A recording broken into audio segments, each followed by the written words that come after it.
Eu sou Maria Turci, cirurgiã dentista, doutora em epidemiologia, hoje respondendo pela Superintendência de Atenção Primária à Saúde no Estado. E o Novembro Azul é uma oportunidade de discussão das questões relativas à saúde do homem, não somente as doenças.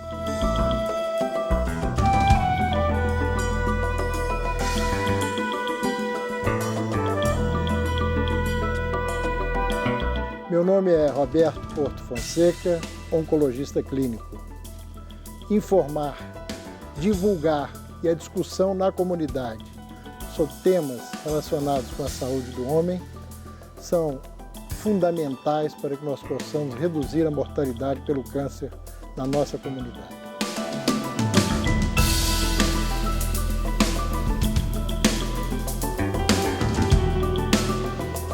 Meu nome é Sandra Carvalhais, sou médica psiquiatra, professora coordenadora do curso de pós-graduação Lato Sensu da Faculdade IPMED de Ciências Médicas.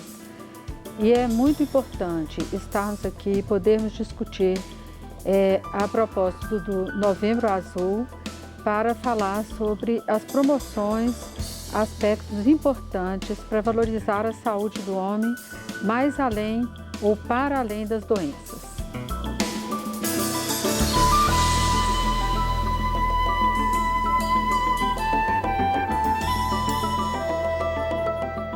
E eu sou Jair Stacanelli e está no ar o Horizonte Debate.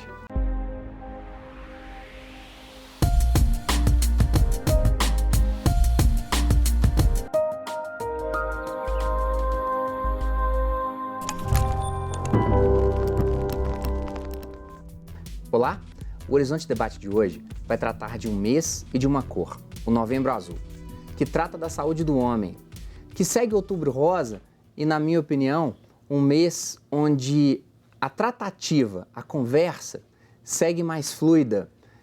Dr. Roberto, por que é tão difícil falar da saúde do homem? Talvez o Horizonte Debate terá esse eixo como conversa. Por que é tão difícil? Eu vou ser muito sincero, eu não acho tão difícil falar sobre a saúde do homem, francamente. O que você pode me dizer é que, eventualmente, é um pouco difícil para determinado segmento de indivíduos do sexo masculino falar sobre uma avaliação prostática, por exemplo, um exame de próstata, etc. Mas, assim, difícil falar sobre... Não é difícil, definitivamente não. Determinados exames... tabu, evidentemente tem, então, uma conotação um pouco diferente para o homem, particularmente o sul-americano, com essa conotação de machismo, essas coisas. Eu estou falando especificamente sobre uma avaliação da próstata, que você tem que fazer um toque retal no paciente. Isso, eventualmente, é desconfortável para vários homens, é uma boa proporção dos homens, mas, particularmente, discutir, falar sobre a saúde do homem ou aspectos epidemiológicos, aspectos de prevenção primária ou secundária da saúde do homem, definitivamente eu não acho que seja difícil. Pelo contrário, nós deveríamos... Eu quero falar depois mais ainda sobre o mito do exame. Perfeito. Doutora Maria Turci, o sistema está pronto para receber o homem nas possibilidades do trabalho, do horário de trabalho? O sistema está pronto para recebê-lo? Na verdade, todos os estudos mostram que o comportamento masculino diante dos cuidados em saúde, ele tem algumas diferenças do cuidado que a mulher tem. A mulher, normalmente, ela é a cuidadora da família, ela acaba tendo um contato maior com os serviços de saúde. Os estudos mostram que a mulher é mais utilizadora dos serviços, ela vincula, utiliza com mais frequência. Então, o homem, ele tem uma característica que é de procurar os serviços somente quando ele apresenta sintomas, né? Então, dessa forma, acaba que a saúde do homem, ela passa direto pelas ações de promoção à saúde, de prevenção primária, que são tão importantes para a redução, para a melhoria dos indicadores de saúde. Então, por isso que é importante nós trazermos essa discussão nesse momento, né, da oportunidade aí do tema Novembro Azul. Não tem, mas um minutinho, eu não tenho uma relação também com a questão do trabalho, porque o homem, ele fica... Eu saio de casa todo dia às 6h30 da manhã, eventualmente chega às 9h30, né? Então, o que eu acredito que o Jari tenha perguntado é se nós não deveríamos, a nível de atenção à saúde pública, eventualmente estender os horários de atenção, porque, para que o homem tenha acesso, porque é difícil muitas vezes estar saindo do trabalho, né? Hoje nós defendemos que a porta de entrada do sistema de saúde é a atenção primária, a atenção básica à saúde. E nós ainda temos problemas, né, na organização desses serviços que possam acolher, né, o homem, tanto em relação às normas de funcionamento, às regras, os horários de funcionamento das unidades.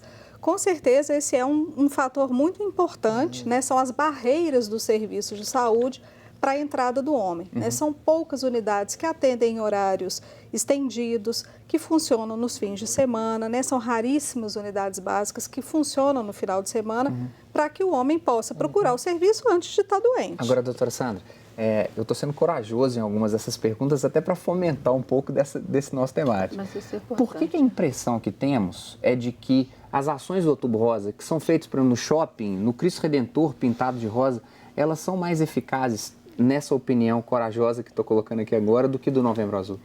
Não sei se elas são mais eficazes, mas, na verdade, o que a gente observa é que tem pouca ou menor adesão nesses eventos no Novembro Azul do que em relação ao Outubro Rosa.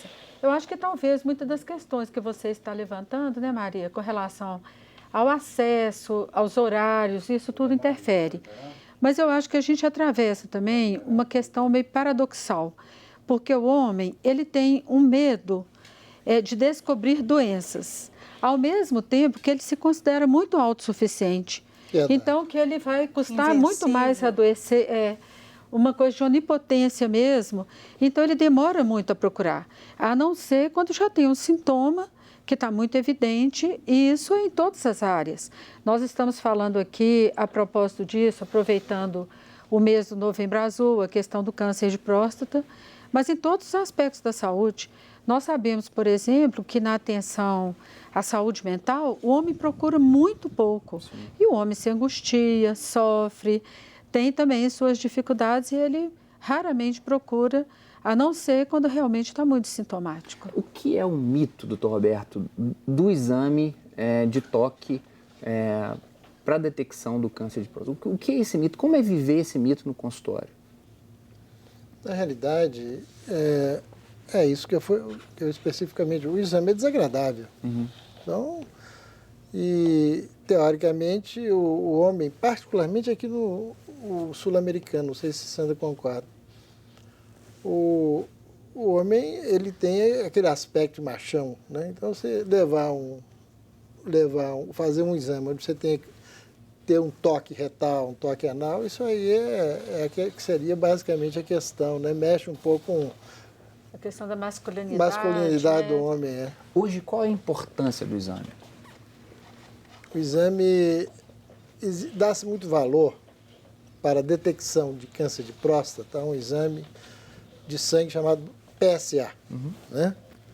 PSA é um exame que não é específico para câncer de próstata. A partir da década de 80, quando ele começou a ser mais frequentemente utilizado... O PSA, doutor Roberto, é uma proteína produzida pela próstata. É um antígeno prostático, né? específico. Né?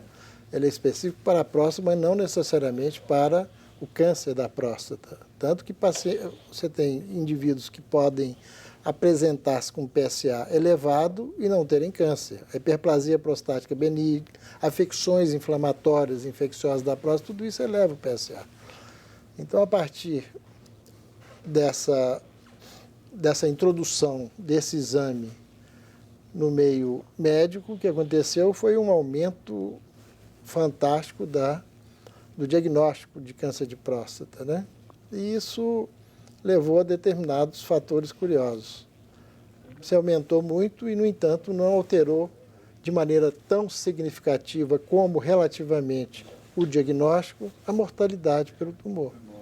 Isso porque nós temos, eu diria, 90% dos tumores que acometem os homens, tumores de próstata, particularmente o adenocarcinoma, que é o mais comum, 90% são tumores indolentes. Então, muitas vezes o paciente ele vem a falecer com a doença, mas não da doença. Então, você faz um diagnóstico, eventualmente você tem uma exposição do indivíduo a determinadas terapêuticas, que seria, no caso, aí, cirurgia ou radiação ionizante, a radioterapia, e que, eventualmente, não seriam necessários. Tanto que hoje, a nível terapêutico, nós temos incluído uma terceira modalidade, que é a modalidade que a gente chama de segmento do paciente. Você tem um paciente que tem uma expectativa de vida não tão longa, um paciente mais idoso, com um adenocarcinoma de próstata,